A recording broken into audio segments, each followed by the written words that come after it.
Hi நண்பர்களே, நம்ம பல காரியங்களுக்கு ஆசைப்படுகிறோம். ஒவ்வொரு வயதுக்கு ஏற்ப இன்னைக்கு எல்லாருக்குள்ளயுமே ஏதோ ஒரு காரியத்தின் மீதான ஆசை இருக்கு. நம்ம ஆசைப்படுகிற காரியங்களை எல்லாம் செய்யலாமா? இன்னைக்கு பாருங்க, ஒரு காரியத்தின் மீது ஆசைப்படுகிறோம். சில நேரங்களில் அது தவறான காரியமா இருக்கலாம். ஆனா நம்ம ஆசைப்பட்டதுனால நம்முடைய மனசு அது சரி என்று நியாயப்படுது. ஒரு எடுத்துக்காட்டுக்கு, ஒரு சின்ன பையன் 1,00,000 ரூபாய்க்கு போன் கேட்கறான்னு வச்சுக்கோங்க. வீட்டுல இருக்கிறவங்க வேண்டாங்கிறாங்க. ஆனா அந்த பையன் ஆசைப்படுறான்.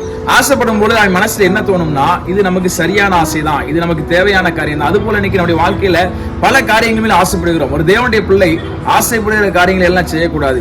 வசனத்தில் வாசிக்கிற கிறிஸ்தனுடையவர்கள் தங்கள் ஆசைகளையும் இச்சைகளையும் சிலுவையிலே அரைத்திருக்கிறார்கள் அப்படின்னு சொல்லி வசனத்தில் சொல்லப்பட்டிருக்கு. அப்படியானா நம்ம ஆசைப்படுவதை செய்யாமல் எது சரியோ அதை செய்வதுதான் தேவனுடைய பார்வையில நலமான காரியமா இருக்கு. நம்முடைய வாழ்க்கையில எவ்வளவோ ஆசைகள் இருக்கலாம்.